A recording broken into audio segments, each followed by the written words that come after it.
Hi friends, welcome to social workers ಅಡ್ಡ YouTube channel. ಇವತ್ತು ನಾವು ಪೊಲಿಟಿಕಲ್ ಸೈನ್ಸ್ ಅಂದರೆ ರಾಜ್ಯಶಾಸ್ತ್ರಕ್ಕೆ ಸಂಬಂಧಿಸಿದ 2018ರ ಪ್ರಶ್ನೆ ಪತ್ರಿಕೆಯನ್ನು ನೋಡೋಣ. ಈಗಾಗಲೇ ನಾನು 2020ರ ರಾಜ್ಯಶಾಸ್ತ್ರಕ್ಕೆ ಸಂಬಂಧಿಸಿದ ಪ್ರಶ್ನೆ ಪತ್ರಿಕೆಯನ್ನು ನಮ್ಮ ಚಾನಲ್ನಲ್ಲಿ ಇದೆ, ತಾವು ನೋಡ್ಬೋದು. ಯಾರಾದರೂ ಹೊಸಬರಾಗಿದ್ದರೆ ನಮ್ಮ ಚಾನಲ್ಗೆ ದಯವಿಟ್ಟು ಸಬ್ಸ್ಕ್ರೈಬ್ ಮಾಡಿ ಹಾಗೂ ನಿಮ್ಮ ಫ್ರೆಂಡ್ಸ್ಗೆ ಶೇರ್ ಮಾಡಿ. ಮೊದಲನೇ ಪ್ರಶ್ನೆಯನ್ನು ನೋಡೋಣ. 1. ಕೌಟಿಲ್ಯರ ವಿದೇಶಾಂಗ ನೀತಿಯು ಡ್ಯಾಶ್ ತತ್ವದ ಮೇಲೆ ಆಧಾರಿತವಾಗಿದೆ. ಆಪ್ಷನ್ ಎ ಪ್ರಾದೇಶಿಕ ವಿಸ್ತರಣೆ, ಬಿ ಆಕ್ರಮಣ, ಸಿ ಶಿಕ್ಷೆ ಮತ್ತು ಪ್ರತಿಫಲ ಸಿದ್ಧಾಂತ, ಡಿ ಕಾರ್ಮಿಕ ಸಿದ್ಧಾಂತ. ಸರಿಯಾದ ಉತ್ತರ ಆಪ್ಷನ್ ಬಿ ಆಕ್ರಮಣ ಸರಿಯಾದ ಉತ್ತರ. ಪ್ರಶ್ನೆ ನಂಬರ್ 2 ನೋಡೋಣ. ಕೌಟಿಲ್ಯರ ಪ್ರಕಾರ ನೈತಿಕ ತತ್ವಗಳು ಡ್ಯಾಶ್ ಆಗಿವೆ. ಆಪ್ಷನ್ ಎ ರಾಜಕೀಯದಲ್ಲಿ ಇವುಗಳನ್ನು ಪರಿಗಣಿಸಬಾರದು, ಆಪ್ಷನ್ ಬಿ ರಾಜಕೀಯದಲ್ಲಿ ಇವುಗಳನ್ನು ಪರಿಗಣಿಸಬೇಕು, ಆಪ್ಷನ್ ಸಿ ಇವುಗಳು ರಾಜಕೀಯದ ಮುಖ್ಯ ಸಾರವಾಗಿವೆ, ಆಪ್ಷನ್ ಡಿ ಆರ್ಥಿಕವಾಗಿ ಬಲಹೀನ ರಾಜ್ಯ. ಸರಿಯಾದ ಉತ್ತರ ಆಪ್ಷನ್ ಎ ರಾಜಕೀಯದಲ್ಲಿ ಇವುಗಳನ್ನು ಪರಿಗಣಿಸಬಾರದು. Question number 3. ಮಧ್ಯಯುಗದಲ್ಲಿ ರಾಜನನ್ನು ಪರಿಗಣಿಸಿದ್ದು ಹೀಗೆ. ಆಪ್ಷನ್ ಎ ತನ್ನ ಕಾರ್ಯಗಳಿಗೆ ಆತನು ಸಮುದಾಯಕ್ಕೆ ಹೊಣೆಗಾರನಾಗಿರುತ್ತಾನೆ, ಆಪ್ಷನ್ ಬಿ ಪೋಪನ ಕೈಯಲ್ಲಿನ ಸೂತ್ರದ ಗೊಂಬೆಯಾಗಿರುತ್ತಾನೆ, ಆಪ್ಷನ್ ಸಿ ಪೃಥ್ವಿಯ ಮೇಲಿನ ದೇವರ ಪ್ರತಿನಿಧಿ, ಆಪ್ಷನ್ ಡಿ ನೈಸರ್ಗಿಕ ನಿಯಮ ಮತ್ತು ಸಂಪ್ರದಾಯಗಳಿಗಿಂತ ಶ್ರೇಷ್ಠ. ಸರಿಯಾದ ಉತ್ತರ ಆಪ್ಷನ್ ಸಿ ಪೃಥ್ವಿಯ ಮೇಲಿನ ದೇವರ ಪ್ರತಿನಿಧಿ ಸರಿಯಾಗಿದೆ. ಪ್ರಶ್ನೆ ನಂಬರ್ 4. ಪ್ರಾಚೀನ ಭಾರತದ ರಾಜಕೀಯ ವ್ಯವಸ್ಥೆಯು ಡ್ಯಾಶ್ದ ನಿರ್ಬಂಧನೆಗಳಿಗೆ ಒಳಪಟ್ಟಿತ್ತು. ಎ ಸ್ಮೃತಿಗಳು, ಬಿ ಧರ್ಮಶಾಸ್ತ್ರಗಳು, ಸಿ ಆಧ್ಯಾತ್ಮಿಕ ಜ್ಞಾನ, ಡಿ ವೇದಗಳು. ಸರಿಯಾದ ಉತ್ತರ ಆಪ್ಷನ್ ಬಿ ಧರ್ಮಶಾಸ್ತ್ರಗಳು. Question number 5. ಲಾಕ್ ಅವರ ಪ್ರಕಾರ ಮಾನವನು ಸ್ವಭಾವತಃ ಡ್ಯಾಶ್ ಆಗಿದ್ದಾನೆ. ಆಪ್ಷನ್ ಎ ಸಮಾಜಜೀವಿ ಅಲ್ಲ, ಬಿ ಸಾಮಾಜಿಕ ಮತ್ತು ವೈಚಾರಿಕತೆಯುಳ್ಳವನು, ಸಿ ಅಹಂಕಾರಿ, ಡಿ ಜಗಳಗಂಟ. ಸರಿಯಾದ ಉತ್ತರ ಬಿ ಸಾಮಾಜಿಕ ಮತ್ತು ವೈಚಾರಿಕತೆಯುಳ್ಳವನು. Question number 6. ಪ್ರಜಾಪ್ರಭುತ್ವ ಸಮಾನತೆಯ ತಪ್ಪು ಕಲ್ಪನೆಯ ಮೇಲೆ ನಿಂತಿದೆ ಎಂದು ಹೇಳಿದವರು ಯಾರು. A Plato, B Aristotle, C John Austin, D A V. Dicey. ಸರಿಯಾದ ಉತ್ತರ ಬಿ ಅರಿಸ್ಟಾಟಲ್. 7. ಜೆ ರೋಸೋ ಅವರ ಮೇಲೆ ಪ್ರಭಾವ ಬೀರಿದ್ದು. A Marx, B Kant, C Dante, D Locke. ಸರಿಯಾದ ಉತ್ತರ ಡಿ ಲಾಕ್ ಸರಿಯಾದ ಉತ್ತರ. Question number 8. ರಾಜಕೀಯ ಆರ್ಥಿಕ ವ್ಯವಸ್ಥೆಗೆ ಸಂಬಂಧಿಸಿದ ಅರ್ಥಶಾಸ್ತ್ರದ ತತ್ವಗಳು ಎಂಬ ಕೃತಿಯನ್ನು ರಚಿಸಿದವರು. Option A Alfred Marshall, B J S. Mill, C Karl Marx, D Lenin. ಸರಿಯಾದ ಉತ್ತರ ಎ ಆಲ್ಫ್ರೆಡ್ ಮಾರ್ಷಲ್. ಇವರು ಅರ್ಥಶಾಸ್ತ್ರದ ತತ್ವಗಳು ಎಂಬ ಕೃತಿಯನ್ನು ರಚಿಸಿದವರು. Question number 9. ನಿರುದ್ಯೋಗ ಮತ್ತು ಹಣದುಬ್ಬರದ ನಡುವೆ ಸಂಬಂಧವಿದೆ ಎಂದು ಹೇಳಿದವರು ಯಾರು. ಫ್ರೆಂಡ್ಸ್, ಇದು ಭಾಳ ಇಂಪಾರ್ಟೆಂಟ್ ಕ್ವಶನ್, ನೋಟ್ ಮಾಡ್ಕೊಳ್ಳಿ. Option A Milton Friedman, B Margaret Thatcher, C John M Keynes, D Karl Marx. ಸರಿಯಾದ ಉತ್ತರ option C John M Keynes ಅವರು ನಿರುದ್ಯೋಗ ಮತ್ತು ಹಣದುಬ್ಬರದ ನಡುವೆ ಸಂಬಂಧ ಇದೆ ಅಂತ ಹೇಳ್ತಾರೆ. Question number 10. ಅಕ್ವಿನಾಸ್ರ ಪ್ರಕಾರ ಕೆಳಗಿನವುಗಳಲ್ಲಿ ಯಾವುದು ಸರಕಾರದ ವಿಕೃತ ರೂಪವಾಗಿದೆ. ಆಪ್ಷನ್ ಎ ಶ್ರೀಮಂತ ಪ್ರಭುತ್ವ, ಬಿ ಸುವ್ಯವಸ್ಥಿತ ಸರ್ಕಾರ, ಸಿ ಅರಸೊತ್ತಿಗೆ, ಡಿ ಪ್ರಜಾಪ್ರಭುತ್ವ. ಸರಿಯಾದ ಉತ್ತರ ಆಪ್ಷನ್ ಡಿ ಪ್ರಜಾಪ್ರಭುತ್ವ. Question number 11. ಪಟ್ಟಿ 1 ಪಟ್ಟಿ 2 ಹೊಂದಿಸಿ ಸರಿಯಾದ ಕೋಡನ್ನು ಆಯ್ಕೆ ಮಾಡಿ. ಪಟ್ಟಿ 1 ನೋಡೋಣ. ಪಟ್ಟಿ 1ರಲ್ಲಿ ಎ ಧನಾತ್ಮಕ ಸ್ವಾತಂತ್ರ್ಯ, ಬಿ ಸಮಾನತೆಯ ತತ್ವಶಾಸ್ತ್ರ, ಸಿ ಕಮ್ಯುನಿಟೇರಿಯನ್ ತತ್ವಶಾಸ್ತ್ರ, ಡಿ ಸಾಮಾಜಿಕ ಬಂಡವಾಳ. ಪಟ್ಟಿ 2ರಲ್ಲಿ 1ನೇದು ಚಾರ್ಲ್ಸ್ ಟೇಲರ್, 2ನೇದು ಪುಟ್ನಾಮ್, 3 ಜಾನ್ ರಾಲ್ಸ್, 4 ಜೆ.ಎಸ್. ಮಿಲ್. ಸಂಕೇತಗಳಲ್ಲಿ ಸರಿಯಾದ ಉತ್ತರ ಆಪ್ಷನ್ ಸಿ. ಕ್ವಶನ್ ನಂಬರ್ 11ಕ್ಕೆ ಸರಿಯಾದ ಉತ್ತರ. ಧನಾತ್ಮಕ ಸ್ವಾತಂತ್ರ್ಯದ ಬಗ್ಗೆ ಹೇಳಿದವರು ಜೆ.ಎಸ್. ಮಿಲ್. ಸಮಾನತೆ ತತ್ವಶಾಸ್ತ್ರದ ಬಗ್ಗೆ ಹೇಳಿದವರು ಚಾರ್ಲ್ಸ್ ಟೇಲರ್.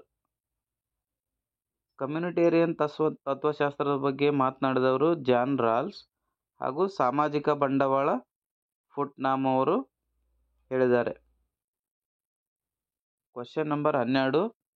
ಸ್ವಾತಂತ್ರ್ಯವು ಧನಾತ್ಮಕ ಅರ್ಥದಲ್ಲಿ ಆಪ್ಷನ್ ಎ ಕಾನೂನಿನ ಅಡಿಯಲ್ಲಿ ಮಂಜೂರಾದ ಸ್ವಾತಂತ್ರ್ಯ, ಬಿ ಸ್ವಾತಂತ್ರ್ಯವೆಂಬುದು ಆದಿಕಾಲದಿಂದಲೂ ಜನರು ಅನುಭವಿಸುತ್ತಾ ಬಂದಿರುವುದು, ಸಿ ಮಾನವ ಅಭಿವೃದ್ಧಿಗೆ ಪೂರಕವಾದ ನಿರ್ಬಂಧಿತ ಅವಕಾಶಗಳು, ಡಿ ಸಮಾಜದ ಪ್ರತಿಯೊಬ್ಬ ಸದಸ್ಯನ ಮೂಲಭೂತ ಅಗತ್ಯಗಳಿಗಾಗಿ ಇರುವ ಅವಕಾಶ. ಸರಿಯಾದ ಉತ್ತರ ಆಪ್ಷನ್ ಸಿ ಮಾನವ ಅಭಿವೃದ್ಧಿಗೆ ಪೂರಕವಾದ ನಿರ್ಬಂಧಿತ ಅವಕಾಶಗಳು. Question number 13. ಈ ಕೆಳಗಿನವುಗಳಲ್ಲಿ ಯಾವುದು ಡಾಕ್ಟರ್ ಬಿ.ಆರ್. ಅಂಬೇಡ್ಕರ್ ಅವರ ಕೃತಿಯಾಗಿರುವುದಿಲ್ಲ? Option A Buddha and his Dhamma, B caste in India, C evolution of provisional finance in British India, D modern India. Question number 13ಕ್ಕೆ ಸರಿಯಾದ ಉತ್ತರ ಆಪ್ಷನ್ ಡಿ ಮಾಡರ್ನ್ ಇಂಡಿಯಾ. ಇದು ಡಾಕ್ಟರ್ ಬಿ.ಆರ್. ಅಂಬೇಡ್ಕರ್ ಅವರು ಬರೆದ ಕೃತಿಯಾಗಿರುವುದಿಲ್ಲ. ಮಾಡರ್ನ್ ಇಂಡಿಯಾ ಎಂಬ ಕೃತಿಯನ್ನು ಬರೆದವರು ಬಿಪಿನ್ ಚಂದ್ರ. ಕ್ವಶನ್ ನಂಬರ್ 14 ನೋಡೋಣ. ಈ ಕೆಳಗಿನವುಗಳಲ್ಲಿ ಯಾವುದು ಒಂದು ಪ್ರಜಾಪ್ರಭುತ್ವದಲ್ಲಿನ ಚುನಾವಣಾ ಪ್ರಕ್ರಿಯೆ ನೈಜ ಕಾರ್ಯಗಳಾಗಿವೆ? 1. ಸರ್ಕಾರವು ಜನತಾ ಸಂಕಲ್ಪಕ್ಕೆ ಪ್ರತಿಸ್ಪಂದಿಸಬೇಕು. 2. ಸಾರ್ವಜನಿಕ ನೀತಿಯನ್ನು ರೂಪಿಸುವವರನ್ನು ಆರಿಸಲು ಜನರನ್ನು ಒಗ್ಗೂಡಿಸಿ ಕರೆತರುವುದು. 3. ಅಗತ್ಯವಿದ್ದರೆ ಸರ್ಕಾರವನ್ನು ಆಗಾಗ ಬದಲಾಯಿಸಲು. 4. ಸ್ಪರ್ಧಾತ್ಮಕ ಪಕ್ಷ ಪದ್ಧತಿಯನ್ನು ಬೆಂಬಲಿಸಲು. ಕೆಳಗೆ ಕೋಡ್ಗಳನ್ನು ಕೊಟ್ಟಿದ್ದಾರೆ. ಕ್ವಶನ್ ನಂಬರ್ 14ಕ್ಕೆ ಸರಿಯಾದ ಉತ್ತರ ಆಪ್ಷನ್ ಸಿ ಸರಿಯಾದ ಉತ್ತರ. 1, 3 ಮತ್ತು 4 ಸರಿಯಾಗಿವೆ. ಕ್ವಶನ್ ನಂಬರ್ 15 ನೋಡೋಣ. ಈ ಕೆಳಗಿನವುಗಳಲ್ಲಿ ಯಾರು ಜನವಾಣಿಯೇ ದೇವರ ವಾಣಿಯಾಗಿರಬಹುದು ಎಂದು ಹೇಳಿದ್ದಾರೆ? Option A Thomas Jefferson, option B Rousseau, option C Montesquieu, option D sir Henry Maine. ಸರಿಯಾದ ಉತ್ತರ ಆಪ್ಷನ್ ಬಿ ರೂಸೋ. ಜನವಾಣಿಯೇ ದೇವರ ವಾಣಿಯಾಗಿರಬಹುದು ಎಂದು ರೂಸೋರವರು ಹೇಳ್ತಾರೆ. Question number 16. ಭಾರತ ಸಂವಿಧಾನದ 10ನೇ ಅನುಸೂಚಿಯು ಡ್ಯಾಶ್ ರೊಂದಿಗೆ ಸಂಬಂಧಿಸಿದೆ? ಆಪ್ಷನ್ ಎ ರಾಷ್ಟ್ರಧ್ವಜ, ಬಿ ಕೇಂದ್ರಾಡಳಿತ ಪ್ರದೇಶಗಳ ಆಡಳಿತ, ಸಿ ವರ್ಷಾಂತರದ ನೆಲೆಯ ಮೇಲೆ ಅನರ್ಹಗೊಳಿಸುವಿಕೆ, ಡಿ ಅಲ್ಪಸಂಖ್ಯಾತರ ಸವಲತ್ತು. ಸರಿಯಾದ ಉತ್ತರ ಆಪ್ಷನ್ ಸಿ ವರ್ಷಾಂತರದ ನೆಲೆಯ ಮೇಲೆ ಅನರ್ಹಗೊಳಿಸುವಿಕೆ.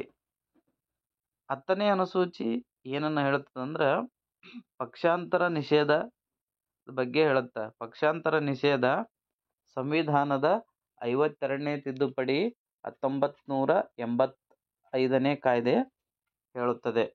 Question number 17. ಲೆನಿನ್ ರವರು ಸಾಮ್ರಾಜ್ಯಶಾಹಿತ್ವವು ಡ್ಯಾಶ್ ಕೊನೆಯ ಹಂತ ಎಂದು ಹೇಳಿದ್ದಾರೆ? ಎ ಉದಾರವಾದ, ಬಿ ಸಮಾಜವಾದ, ಸಿ ಮಾರ್ಕ್ಸ್ವಾದ, ಡಿ ಬಂಡವಾಳವಾದ. ಸರಿಯಾದ ಉತ್ತರ ಡಿ ಬಂಡವಾಳವಾದ ಸರಿಯಾದ ಉತ್ತರವಾಗಿದೆ. Question number 18. ಅರಬಿಂದೋರವರನ್ನು ಭಾರತದ ಚಿಂತಕರ ರಾಜಕುಮಾರ ಎಂದು ಯಾರು ವರ್ಣಿಸಿದ್ದಾರೆ? ಫ್ರೆಂಡ್ಸ್, ಇದು ಕೂಡ ಇಂಪಾರ್ಟೆಂಟ್ ಪ್ರಶ್ನೆ. ಆಪ್ಷನ್ ನೋಡೋಣ. A Romain Rolland, B C J. Bryce, C H Finer, D Milton Mandel. ಸರಿಯಾದ ಉತ್ತರ ಆಪ್ಷನ್ ಎ ರೋಮನ್ ರೋಲ್ಯಾಂಡ್. ಇವರು ಅರವಿಂದ್ ರವರನ್ನ ಭಾರತದ ಚಿಂತಕರ ರಾಜಕುಮಾರ ಅಂತ ಕರೀತಾರೆ. ಕ್ವಶನ್ ನಂಬರ್ 19 ನೋಡೋಣ. ಜಾನ್ ರಾಲ್ಸ್ ರವರು ತನ್ನ ನ್ಯಾಯ ಸಿದ್ಧಾಂತವನ್ನ ರೂಪಿಸುವುದಕ್ಕಾಗಿ ಸಂಧಾನಕಾರರ ವಿಚಾರವನ್ನ ಪುನಶ್ಚೇತನಗೊಳಿಸಿದರು. ಅವೈಚಾರಿಕ ಸಂಧಾನಕಾರರ ತತ್ವವು ಮೂಲತಃ ಡ್ಯಾಶ್ ಅವರಿಗೆ ಸೇರಿದ್ದು. Option A Hegel, B Nietzsche, C Kafka, D Kant. ಸರಿಯಾದ ಉತ್ತರ option D Kant. Question number 20. Dash ರವರು ಪ್ರಜಾಪ್ರಭುತ್ವವು ಸರ್ಕಾರದಲ್ಲಿ ಒಂದು ಪ್ರಯೋಗಕ್ಕಿಂತ ಮಿಗಿಲಾದದ್ದು ಏನೂ ಅಲ್ಲ ಎಂದು ಹೇಳಿದ್ದಾರೆ. Option A lord Cornwallis, B lord Bentinck, C lord Ripon, D lord Bryce. Question number 20ಕ್ಕೆ ಸರಿಯಾದ ಉತ್ತರ ಫ್ರೆಂಡ್ಸ್, ಇದಕ್ಕೆ ಗ್ರೇಸ್ ಮಾರ್ಕ್ಸ್ ಅನ್ನ ಕೊಟ್ಟಿದ್ದಾರೆ. ಕ್ವಶನ್ ನಂಬರ್ 21 ನೋಡೋಣ. ಗೇಬ್ರಿಯಲ್ ಆಲ್ಮಂಡ್ ಮತ್ತು ವರ್ಬಾರ್ ಅವರು ರಾಜಕೀಯ ಸಂಸ್ಕೃತಿಯ 3 ಆದರ್ಶ ಬಗೆಗಳನ್ನು ಗುರುತಿಸಿದ್ದಾರೆ. ಈ ಸಂಬಂಧದಲ್ಲಿ ಈ ಕೆಳಗೆ ನೀಡಿರುವ ಪಟ್ಟಿಯಲ್ಲಿ ಯಾವುದು ಸರಿಯಾದುದಾಗಿಲ್ಲ? ಆಪ್ಷನ್ ಎ ಪಾಲ್ಗೊಳ್ಳುವಿಕೆ ರಾಜಕೀಯ ಸಂಸ್ಕೃತಿ, ಆಪ್ಷನ್ ಬಿ ಸಂಕುಚಿತ ಭಾವನೆಯ ರಾಜಕೀಯ ಸಂಸ್ಕೃತಿ, ಸಿ ಕೈಗಾರಿಕಾ ರಾಜಕೀಯ ಸಂಸ್ಕೃತಿ, ಡಿ ವಿಷಯಾಧಾರಿತ ರಾಜಕೀಯ ಸಂಸ್ಕೃತಿ. ಸರಿಯಾದ ಉತ್ತರ ಆಪ್ಷನ್ ಸಿ ಕೈಗಾರಿಕಾ ರಾಜಕೀಯ ಸಂಸ್ಕೃತಿ ಸರಿಯಾದ ಉತ್ತರ. 22ನೇದು, ರಾಜಕೀಯ ಕ್ರಿಯೆಯ ಹಿಂದಿರುವ ಬಚ್ಚಿಟ್ಟ ಕಾರ್ಯಸೂಚಿಗಳಿಗೆ ಸಂಬಂಧಿಸಿದ ಮತ್ತು ರಾಜಕೀಯ ವಿದ್ಯಮಾನದ ಆರ್ಥಿಕ, ಸಾಂಸ್ಕೃತಿಕ ಮತ್ತು ಮನೋವೈಜ್ಞಾನಿಕ ನಿರ್ಧಾರಕ ಅಂಶಗಳನ್ನು ಹುಡುಕುವ ಕೆಲಸವನ್ನ ಡ್ಯಾಶ್ ಮಾಡುತ್ತದೆ. ಆಪ್ಷನ್ ಎ ಅಭಿವೃದ್ಧಿವಾದ, ಆಪ್ಷನ್ ಬಿ ವರ್ತನವಾದ, ಆಪ್ಷನ್ ಸಿ ರಚನಾತ್ಮಕವಾದ, ಡಿ ಬಹುತ್ವವಾದ. ಸರಿಯಾದ ಉತ್ತರ ಆಪ್ಷನ್ ಸಿ ರಚನಾತ್ಮಕವಾದ. ಪ್ರಶ್ನೆ ನಂಬರ್ 23 ನೋಡೋಣ. ಒಂದು ಸಮಾಜದಲ್ಲಿ ಸಂಸ್ಥೆಗಳು, ಪ್ರಕ್ರಿಯೆಗಳು ಮತ್ತು ಅಂತರ್ಕ್ರಿಯೆಗಳ ಮೂಲಕ ಮೌಲ್ಯಗಳು ಸಮರ್ಥವಾಗಿ ಹಂಚಲ್ಪಡುತ್ತವೆ. ಇದನ್ನು ಹೇಳಿದವರು ಯಾರು? Option A Gabriel Almond, B Davis Easton, C Peter After, D Lucy ಮತ್ತು ಪೈ. ಸರಿಯಾದ ಉತ್ತರ ಆಪ್ಷನ್ ಬಿ ಡೇವಿಡ್ ಈಸ್ಟನ್. 24ನೇ ಪ್ರಶ್ನೆ. ರಾಜ್ಯಶಾಸ್ತ್ರದಲ್ಲಿ ಕ್ರೀಡಾ ಸಿದ್ಧಾಂತವನ್ನು ಡ್ಯಾಶ್ ಅಧ್ಯಯನಕ್ಕಾಗಿ ಬಳಸಲಾಗುತ್ತದೆ.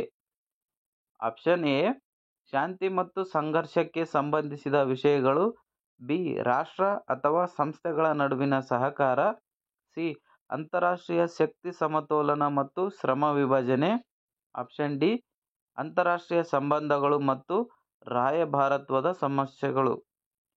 ಸರಿಯಾದ ಉತ್ತರ ಆಪ್ಷನ್ ಡಿ ಅಂತಾರಾಷ್ಟ್ರೀಯ ಸಂಬಂಧಗಳು ಮತ್ತು ರಾಯಭಾರತ್ವದ ಸಮಸ್ಯೆಗಳು. Question number 25. ಈ ಕೆಳಗಿನವರಲ್ಲಿ ಯಾರು ರಾಜ್ಯಶಾಸ್ತ್ರದಲ್ಲಿನ ವರ್ತನಾ ಚಳವಳಿಯ ಬೌದ್ಧಿಕ ಮುಂಚೂಣಿದಾರರೆಂದು ಪರಿಗಣಿಸಲ್ಪಟ್ಟಿದ್ದಾರೆ? ಆಪ್ಷನ್ ಎ ಹರ್ಬರ್ಟ್ ಸೈಮನ್ ಮತ್ತು David Easton, B George Catelyn ಮತ್ತು ಚಾರ್ಲ್ಸ್ ಮೇರಿಯಮ್, ಸಿ ಡೇವಿಡ್ ಈಸ್ಟನ್ ಮತ್ತು ಚಾರ್ಲ್ಸ್ ಮೇರಿಯಮ್, ಡಿ ಹರ್ಬರ್ಟ್ ಸೈಮನ್ ಮತ್ತು ಜಾರ್ಜ್ ಕ್ಯಾಟ್ಲಿನ್.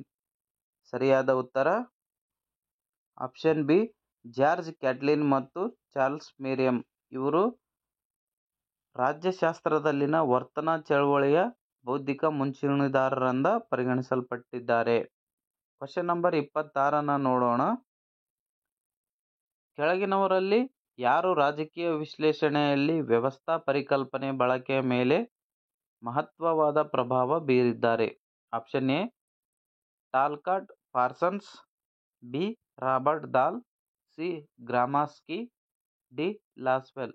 ಸರಿಯಾದ ಉತ್ತರ option A Talcott Parsons. Question number 27.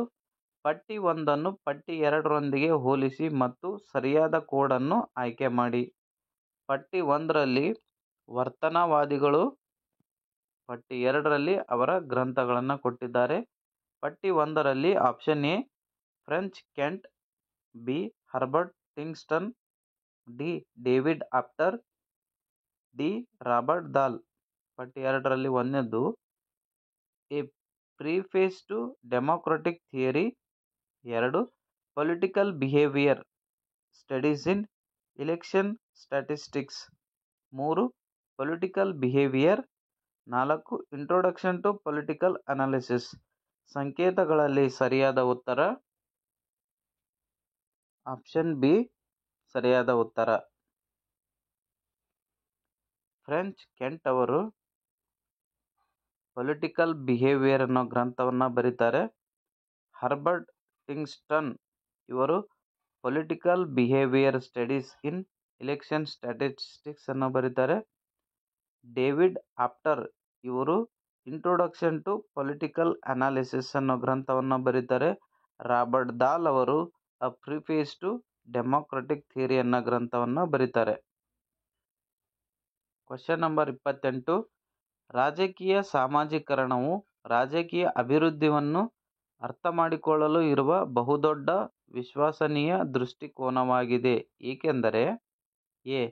ರಾಜಕೀಯ ಸಾಮಾಜೀಕರಣ ಪ್ರಕ್ರಿಯೆಯು ನಿರಂತರವಾದುದು. ಬಿ. ಮನೋವೃತ್ತಿಗಳು ಶೈಶವಾವಸ್ಥೆಯಲ್ಲಿ ರೂಪಿತವಾಗುತ್ತವೆ ಮತ್ತು 10 ವಯಸ್ಸಿನ ನಂತರ ಹತ್ತಿರ ಬರುವುದಿಲ್ಲ. ಸಿ. ಸಾಮಾಜೀಕರಣವು ವ್ಯಕ್ತಿಗಳನ್ನು ಸಾಂಸ್ಕೃತಿಕ ಮತ್ತು ಅಭಿವೃದ್ಧಿ ಪ್ರಕ್ರಿಯೆಗೆ ಸೇರಿಸುತ್ತದೆ. ಡಿ. ಸಾಮಾಜೀಕರಣವು ಮುಕ್ತ ಅಥವಾ ಮಂದಗತಿಯ ರೂಪವನ್ನು ತಾಳುತ್ತದೆ. ಸರಿಯಾದ ಉತ್ತರ ಆಪ್ಷನ್ ಸಿ. ಸಾಮಾಜೀಕರಣವು ವ್ಯಕ್ತಿಗಳನ್ನು ಸಾಂಸ್ಕೃತಿಕ ಮತ್ತು ಅಭಿವೃದ್ಧಿ ಪ್ರಕ್ರಿಯೆಗೆ ಸೇರಿಸುತ್ತದೆ. Question number 29. ಕಾರ್ಲ್ ಡ್ಯೂಷ್ ಕಲಿಯುವಿಕೆಯು ಪರಿಕಲ್ಪನೆಯು ಈ ಅರ್ಥವನ್ನು ಕೊಡುತ್ತದೆ. Option A. ಫ್ರೆಂಡ್ಸ್, ಇದು ಕೂಡ ಇಂಪಾರ್ಟೆಂಟ್ ಪ್ರಶ್ನೆ. ವ್ಯವಸ್ಥೆಗೆ ಒದಗಿಸಿರುವ ಮಾಹಿತಿಯನ್ನು ಸರಿಯಾಗಿ ಬಳಸಿಕೊಳ್ಳುವುದು. ಬಿ. ಸ್ವೀಕರಿಸಿರುವ ಮಾಹಿತಿಯ ಆಧಾರದ ಮೇಲೆ ಪುನರ್ ಹೊಂದಾಣಿಕೆಗಾಗಿ ರಾಜಕೀಯ ವ್ಯವಸ್ಥೆಯ ಸಾಮರ್ಥ್ಯ. ಸಿ. ಹೆಚ್ಚಿನ ಬದಲಾವಣೆಗಳನ್ನು ಒಪ್ಪಿಕೊಳ್ಳುವ ವ್ಯವಸ್ಥೆಯ ಸಾಮರ್ಥ್ಯ. ಡಿ. ವ್ಯವಸ್ಥೆಗೆ ಪರಿಣಾಮಕಾರಿ ಮಾಹಿತಿಯನ್ನು ಸಂವಹಿಸುವುದು. ಸರಿಯಾದ ಉತ್ತರ ಆಪ್ಷನ್ ಬಿ.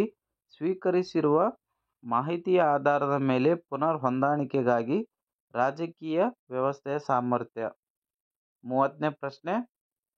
ಉದಾರವಾದವು ಸಾಂಪ್ರದಾಯಿಕತೆಯೊಂದಿಗೆ ಸಂಘಟಿಸುತ್ತದೆ. ಈ ಚಿಂತನೆಯು ಕೆಳಗಿನವುಗಳಲ್ಲಿ ಯಾರು ಆರಂಭಿಸಿದರು? ಉದಾರವಾದಿ ಸಾಂಪ್ರದಾಯಿಕತೆಯೊಂದಿಗೆ ಸಂಘಟಿಸುತ್ತದೆ ಅಂತ ಇದನ್ನು ಯಾರು ಆರಂಭಿಸಿದರು? Option A. Mosca. Option B. Thomas Hobbes. Option C. Karl Marx. Option D. J. J. Rousseau. ಸರಿಯಾದ ಉತ್ತರ option A. Mosca. Question number 31 ನೋಡೋಣ. ಪಟ್ಟಿ 1 ಪಟ್ಟಿ 2ರೊಂದಿಗೆ ಹೋಲಿಸಿ ಸರಿಯಾದ ಕೋಡನ್ನು ಆಯ್ಕೆ ಮಾಡಿ.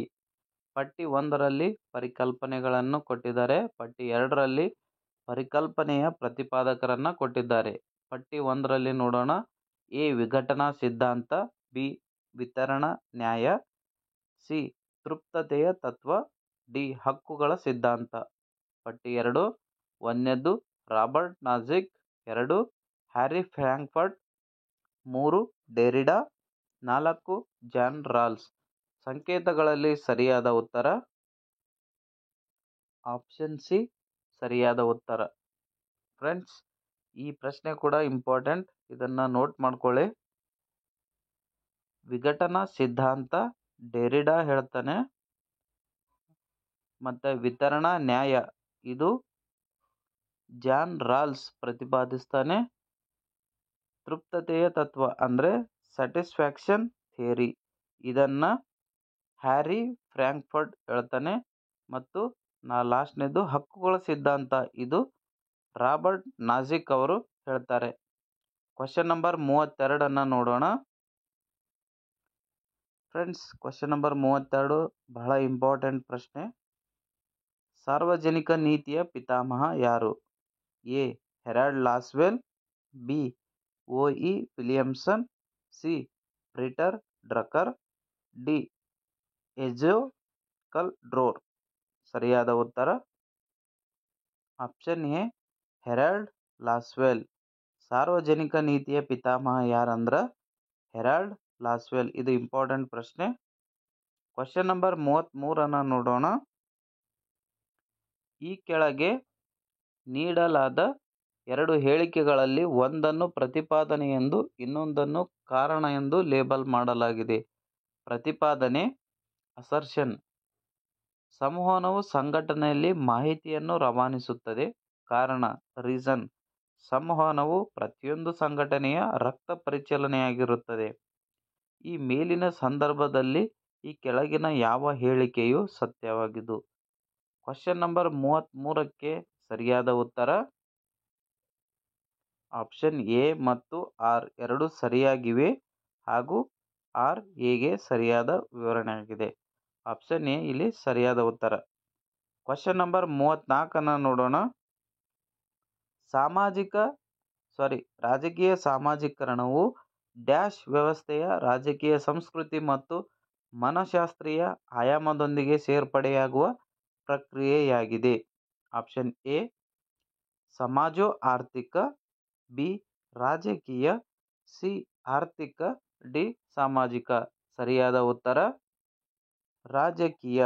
35ನೇ ಪ್ರಶ್ನೆ. ಕೆಳಗಿನವರಲ್ಲಿ ಯಾರು ರಾಜಕೀಯ ಸಂವಹನದ ಪ್ರಮುಖ ಪ್ರತಿಪಾದಕರಾಗಿದ್ದಾರೆ?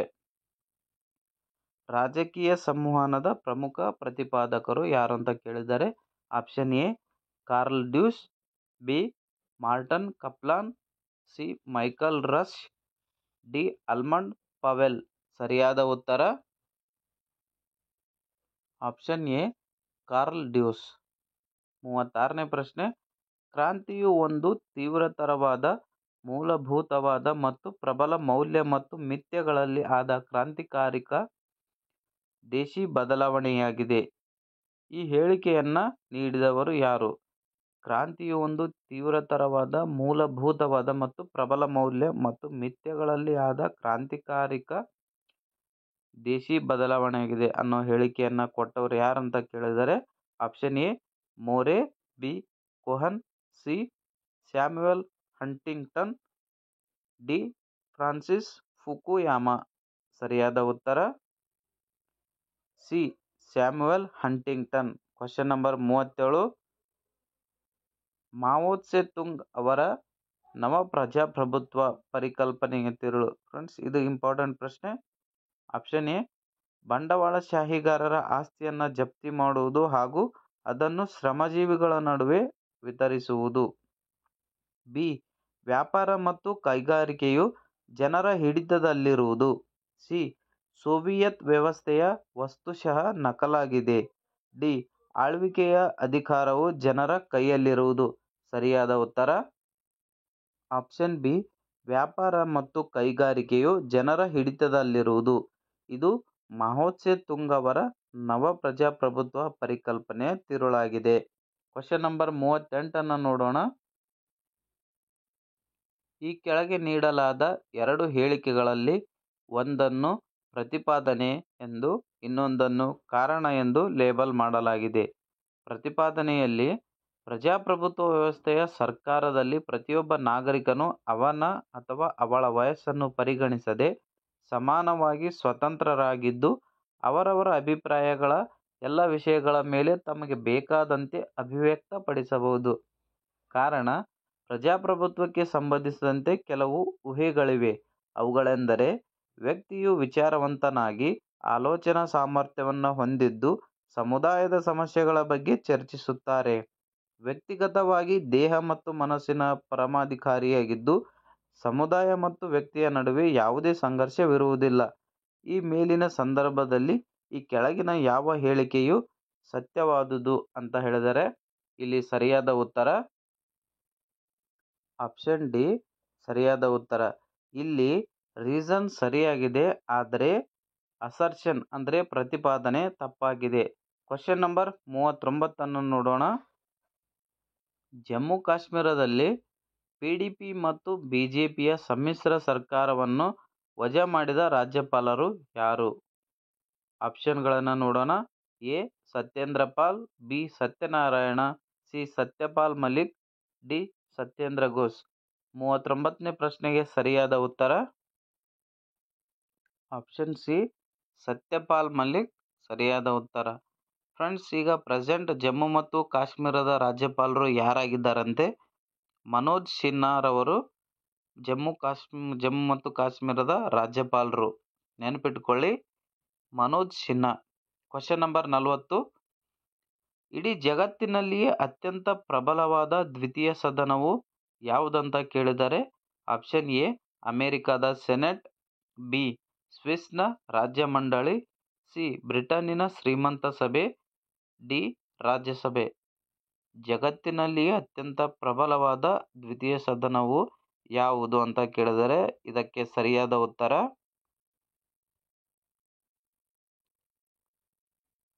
ಆಪ್ಷನ್ ಎ ಅಮೆರಿಕದ ಸೆನೆಟ್. ಇದು ಜಗತ್ತಿನಲ್ಲಿ ಅತ್ಯಂತ ಪ್ರಬಲವಾದ ದ್ವಿತೀಯ ಸದನವಾಗಿದೆ. 41ನೇ ಪ್ರಶ್ನೆ. ಸಂವಿಧಾನದ 73ನೇ ತಿದ್ದುಪಡಿ ಕಾಯ್ದೆಯು ಈ ಕೆಳಗೆ ಪಟ್ಟಿ ಮಾಡಿರುವ ಯಾವ ರಾಜ್ಯಗಳಿಗೆ ಅನ್ವಯವಾಗುವುದಿಲ್ಲ? ಆಪ್ಷನ್ ಎ ಜಮ್ಮು ಮತ್ತು ಕಾಶ್ಮೀರ, ನಾಗಾಲ್ಯಾಂಡ್ ಮತ್ತು ಮೇಘಾಲಯ, ಬಿ ನಾಗಾಲ್ಯಾಂಡ್ ಮತ್ತು ಮಿಜೋರಾಂ, ಸಿ ಮಿಜೋರಾಂ, ನಾಗಾಲ್ಯಾಂಡ್ ಹಾಗೂ ಜಮ್ಮು ಮತ್ತು ಕಾಶ್ಮೀರ.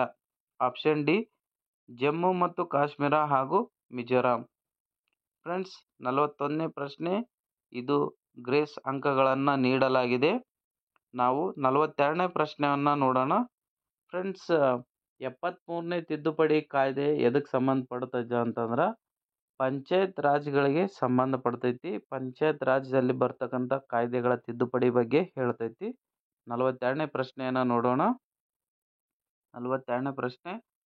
ಫ್ರಾನ್ಸ್ನಲ್ಲಿ ಸಾರ್ವಜನಿಕ ವಯಸ್ಕ ಮತದಾನದ ಹಕ್ಕು ಜಾರಿಗೆ ಬಂದ ವರ್ಷ? ಫ್ರಾನ್ಸ್ನಲ್ಲಿ ಸಾರ್ವಜನಿಕ ವಯಸ್ಕ ಮತದಾನದ ಹಕ್ಕು ಜಾರಿಗೆ ಬಂದ ವರ್ಷ? Option A 1947, option B 1883, option C 1893, option D 1945. 42ನೇ ಪ್ರಶ್ನೆಗೆ ಸರಿಯಾದ ಉತ್ತರ ಆಪ್ಷನ್ ಡಿ 1945. 1945ರಲ್ಲಿ ಏನಾಗುತ್ತಂದ್ರೆ ಫ್ರಾನ್ಸ್ನಲ್ಲಿ ಸಾರ್ವಜನಿಕ ವಯಸ್ಕ ಮತದಾನದ ಹಕ್ಕು ಜಾರಿಗೆ ಬರ್ತೈತಿ. 43ನೇ ಪ್ರಶ್ನೆ. ಪಟ್ಟಿ 1 ಪಟ್ಟಿ 2ರೊಂದಿಗೆ ಹೋಲಿಸಿ ಮತ್ತು ಸರಿಯಾದ ಕೋಡನ್ನು ಆಯ್ಕೆ ಮಾಡಿ. ಪಟ್ಟಿ 1 ನೋಡೋಣ. ಎ ಶೂನ್ಯ ಅವಧಿ, ಬಿ ಗಮನ ಸೆಳೆಯುವ ಸೂಚನೆ, ಸಿ ಅಲ್ಪಾವಧಿಯ ಚರ್ಚೆ, ಡಿ ಹಣಕಾಸಿನ ಆಯೋಗ. ಪಟ್ಟಿ 2ರಲ್ಲಿ 1ನೇದ್ದು 1951, 2 1953, 3 1954, 4 1962. ಕೊಟ್ಟಿರುವ ಸಂಕೇತಗಳಲ್ಲಿ ಸರಿಯಾದ ಉತ್ತರ ಆಪ್ಷನ್ ಬಿ ಸರಿಯಾದ ಉತ್ತರ. ಫ್ರೆಂಡ್ಸ್, 42ನೇ ಪ್ರಶ್ನೆ ಕೂಡ ಬಹಳ ಇಂಪಾರ್ಟೆಂಟ್ ಆಗಿದ್ದು ಕೆಲವೊಮ್ಮೆ ಏನು ಕೇಳ್ತಾರಂದ್ರೆ ಶೂನ್ಯ ಅವಧಿ ಯಾವಾಗ ಪ್ರಾರಂಭ ಆಗುತ್ತಂತ ಕೇಳ್ತಾರೆ ಮತ್ತು ಹಣಕಾಸಿನ ಆಯೋಗ ಎಷ್ಟನೇ ವಿಧಿಯಲ್ಲಿ ಬರುತ್ತೆ ಅಂತ ಕೇಳ್ತಾರೆ. ಸೊ ಇವುಗಳನ್ನು ನೀವು ಸ್ವಲ್ಪ ನೋಟ್ ಮಾಡಿ ಇಟ್ಕೊಳ್ಳಿ. ಶೂನ್ಯ ಅವಧಿ ಎಷ್ಟರಾಗ ಬರುತ್ತೆ ಅಂತಂದ್ರೆ 1962ರಲ್ಲಿ ಬರುತ್ತೆ. ನೆಕ್ಸ್ಟ್ ಗಮನ ಸೆಳೆಯುವ ಸೂಚನೆ ಎಷ್ಟರಲ್ಲಿ ಬರುತ್ತೆ ಅಂತಂದ್ರೆ 1954ರಲ್ಲಿ ಬರ್ತೈತಿ. ಅಲ್ಪಾವಧಿಯ ಚರ್ಚೆ ಅಂತಂದ್ರೆ ಇದು ಏನಂದ್ರೆ 2 ತಾಸಿನ ಚರ್ಚೆ ಇರ್ತೈತಿ. ಇದು ಎಷ್ಟರಾಗ ಜಾರಿಗೆ ಬರ್ತೈತಿ ಅಂತಂದ್ರೆ 1953ರಲ್ಲಿ ಬರ್ತೈತಿ. ಹಣಕಾಸಿನ ಆಯೋಗ ಸಂವಿಧಾನದ 280ನೇ ವಿಧಿಯಲ್ಲಿ ಬರ್ತೈತಿ. ಇದು 1951ರಲ್ಲಿ ಜಾರಿಗೆ ಬರುತ್ತೆ. ಫ್ರೆಂಡ್ಸ್, ನಾವು ಇನ್ನು 44ನೇ ಪ್ರಶ್ನೆಯನ್ನು ನೋಡೋಣ. ಈ ಕೆಳಗೆ ನೀಡಲಾದ 2 ಹೇಳಿಕೆಗಳಲ್ಲಿ ಒಂದನ್ನು ಪ್ರತಿಪಾದನೆ ಎಂದು ಇನ್ನೊಂದನ್ನು ಕಾರಣ ಎಂದು ಲೇಬಲ್ ಮಾಡಲಾಗಿದೆ. ಪ್ರತಿಪಾದನೆ: ನ್ಯಾಯಾಂಗವು ಸರ್ಕಾರದ ಅತಿ ಮುಖ್ಯ ಅಂಗವಾಗಿದೆ. ಕಾರಣ: ಸಂವಿಧಾನದ ಅಂಗೀಕಾರದ ನಂತರ ದೇಶದಲ್ಲಿ ಪ್ರಜಾಸತ್ತಾತ್ಮಕ ಪ್ರಕ್ರಿಯೆಯು ಆಚರಣೆಯಲ್ಲಿ ಬಂದಿದೆ. ಈ ಮೇಲಿನ ಸಂದರ್ಭದಲ್ಲಿ ಈ ಕೆಳಗಿನ ಯಾವ ಹೇಳಿಕೆಯು ಸತ್ಯವಾದದ್ದು? 44ನೇ ಪ್ರಶ್ನೆಗೆ ಸರಿಯಾದ ಉತ್ತರ ಆಪ್ಷನ್ ಬಿ ಎ ಮತ್ತು ಆರ್ ಎರಡೂ ಸರಿಯಾಗಿವೆ, ಆದರೆ ಆರ್ ಎಗೆ ಸರಿಯಾದ ವಿವರಣೆ ಅಲ್ಲ. ಅಂದರೆ ಪ್ರತಿಪಾದನೆ ಮತ್ತು ಕಾರಣ ಎರಡೂ ಸರಿಯಾಗಿವೆ, ಆದರೆ ಕಾರಣ ಪ್ರತಿಪಾದನೆಗೆ ಸರಿಯಾದ ವಿವರಣೆಯೇ ಆಗಿಲ್ಲ. 45ನೇ ಪ್ರಶ್ನೆಯನ್ನು ನೋಡೋಣ. ಯಾರ ಅಧಿಕಾರಾವಧಿಯಲ್ಲಿ ಬದ್ಧತೆಯ ನ್ಯಾಯಾಂಗದ ಬಗ್ಗೆ ಚರ್ಚೆ ಆರಂಭಗೊಂಡಿತು? ಕ್ವಶನ್ ನಂಬರ್ 45ನ ಇನ್ನೊಮ್ಮೆ ನೋಡಿ. ಯಾರ ಅಧಿಕಾರಾವಧಿಯಲ್ಲಿ ಬದ್ಧತೆಯ ನ್ಯಾಯಾಂಗದ ಬಗ್ಗೆ ಚರ್ಚೆ ಆರಂಭಗೊಂಡಿತು? ಆಪ್ಷನ್ಗಳನ್ನು ನೋಡೋಣ. VP. Singh, B. Atal Bihari Vajpayee, C. Shrimati Indira Gandhi, D. Charan Singh. Friends, ಇದು ಕೂಡ ಇಂಪಾರ್ಟೆಂಟ್ ಪ್ರಶ್ನೆ, ನೋಟ್ ಮಾಡ್ಕೊಳ್ಳಿ. ಕ್ವಶನ್ ನಂಬರ್ 45ಕ್ಕೆ ಸರಿಯಾದ ಉತ್ತರ option C, Shrimati Indira Gandhi. Friends, ಬದ್ಧತೆಯ ನ್ಯಾಯಾಂಗ ಈ ವಿಷಯ ಯಾಕೆ ಬರುತ್ತೆ ಅಂತಂದ್ರೆ, ಇಂದಿರಾ ಗಾಂಧಿ ಅವರು ಪ್ರಧಾನಮಂತ್ರಿಯಾಗಿದ್ದಾಗ ದೇಶದಲ್ಲಿ ಆಂತರಿಕ ದಂಗೆ ಇದ್ದಾಗ ಇವರು ಏನು ಮಾಡ್ತಾರಂದ್ರೆ ತುರ್ತು ಪರಿಸ್ಥಿತಿಯನ್ನು ತರ್ತಾರೆ. ತುರ್ತು ಪರಿಸ್ಥಿತಿಯನ್ನು ತಂದು ಯಾರು ಬೇಕಾದವ್ರನ್ನ ಒಳಗಾಕ್ತಾರೆ. ತಮಗೆ ವಿರುದ್ಧ ಯಾರು ಮಾತಾಡ್ತಾರ ಅವ್ರನ್ನೆಲ್ಲ ಜೈಲಿಗೆ ಕಟ್ಟೋದು, ಈ ಥರ ಒಂದು ಏನಂತಂದ್ರೆ ಸರ್ವಾಧಿಕಾರಿ ಧೋರಣೆಯನ್ನು ಮಾಡ್ತಾರೆ. ಆ ಸಮಯದಲ್ಲಿ ಏನು ಮಾಡ್ತಾರೆ ಅಂತಂದ್ರೆ, ಇವರು ತೆಗೆದುಕೊಂಡ ನಿರ್ಧಾರ ನ್ಯಾಯಾಂಗದ ಚರ್ಚೆ ಆಗಬೇಕು, ನ್ಯಾಯಾಂಗಕ್ಕೆ ಬದ್ಧ ಆಗೈತೆ ಇಲ್ಲ ಅನ್ನೋದ್ರ ಬಗ್ಗೆ ಇದು ಚರ್ಚೆ ಆಗಬೇಕು ಅಂತ ತೀರ್ಪಾಗುತ್ತಾ. ಅಂದರೆ ಚರ್ಚೆ ಆಗುತ್ತಾ. ಇದು ಶ್ರೀಮತಿ ಇಂದಿರಾ ಗಾಂಧಿ ಅವರ ಟೈಮಲ್ಲಿ ಆರಂಭ ಆಗ್ತೈತಿ. ಕ್ವಶನ್ ನಂಬರ್ 46ನ್ನು ನೋಡೋಣ. ಈ ಕೆಳಗೆ ನೀಡಲಾದ ಎರಡು ಹೇಳಿಕೆಗಳಲ್ಲಿ ಒಂದನ್ನು ಪ್ರತಿಪಾದನೆ ಎಂದು ಇನ್ನೊಂದನ್ನು ಕಾರಣ ಎಂದು ಲೇಬಲ್ ಮಾಡಲಾಗಿದೆ. ಪ್ರತಿಪಾದನೆ 89 ಸಂವಿಧಾನ ತಿದ್ದುಪಡಿಯ ಸಹಕಾರಿ ಸಂಯುಕ್ತವಾದ ಕಡೆಗಿನ ಇಟ್ಟ ಒಂದು ಹೆಜ್ಜೆಯಾಗಿದೆ. ಇನ್ನೊಮ್ಮೆ ನೋಡೋಣ. 89ನೇ ಸಂವಿಧಾನ ತಿದ್ದುಪಡಿಯು ಸಹಕಾರಿ ಸಂಯುಕ್ತವಾದ ಕಡೆಗಿನ ಇಟ್ಟ ಒಂದು ದಿಟ್ಟ ಹೆಜ್ಜೆಯಾಗಿದೆ. ಕಾರಣ ನೋಡೋಣ. 10ನೇ ಹಣಕಾಸು ಆಯೋಗವು ಏಕ ವಿಭಜನಾ ತೆರಿಗೆಯ ಒಗ್ಗೂಡಿಸುವಿಕೆಯ ಪರಿಕಲ್ಪನೆಯನ್ನು ಶಿಫಾರಸು ಮಾಡಿತು. 10ನೇ ಹಣಕಾಸು ಏನು ಮಾಡ್ತಂದ್ರೆ ಏಕ ವಿಭಜನಾ ತೆರಿಗೆಯನ್ನು ಒಗ್ಗೂಡಿಸುವ ಪರಿಕಲ್ಪನೆಯನ್ನು ಶಿಫಾರಸು ಮಾಡ್ತೈತಿ. ಈ ಮೇಲಿನ ಸಂದರ್ಭದಲ್ಲಿ ಯಾವ ಹೇಳಿಕೆ ಸರಿಯಾಗಿದೆ ಅಥವಾ ಸತ್ಯವಾಗಿದೆ ಅಂತ ಕೇಳಿದರೆ 46ನೇ ಪ್ರಶ್ನೆಗೆ ಸರಿಯಾದ ಉತ್ತರ ಆಪ್ಷನ್ ಎ, ಪ್ರತಿಪಾದನೆ ಮತ್ತು ಕಾರಣ ಎರಡೂ ಸರಿಯಾಗಿವೆ ಹಾಗೂ ಕಾರಣವು ಪ್ರತಿಪಾದನೆಗೆ ಸರಿಯಾದ ವಿವರಣೆಯಾಗಿದೆ. ಕ್ವಶನ್ ನಂಬರ್ 47ನ್ನು ನೋಡೋಣ. ಯಾವುದೇ ಒಂದು ಮಸೂದೆಯನ್ನು ಹಣಕಾಸಿನ ಮಸೂದೆ ಎಂದು ಪರಿಗಣಿಸುವುದು ಒಂದು ವೇಳೆ ಡ್ಯಾಶ್ ಅದು ಒಳಗೊಂಡಿರುತ್ತದೆ.